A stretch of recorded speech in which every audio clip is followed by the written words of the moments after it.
Takdir dan nasib.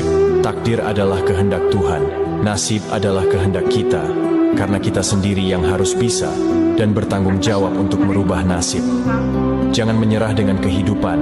Sabar di saat susah membuat kita lebih kuat. Tawakal di saat takut membuat kita lebih berani. Syukur di saat sempit membuat kita lebih merasa cukup. Ikhlas di saat patah hati membuat kita lebih bijaksana. Manusia diciptakan bukan untuk sempurna tetapi untuk berguna. Maka, berbuat baiklah dengan sesama, dan biarkan Tuhan yang menyempurnakan langkah-langkahmu.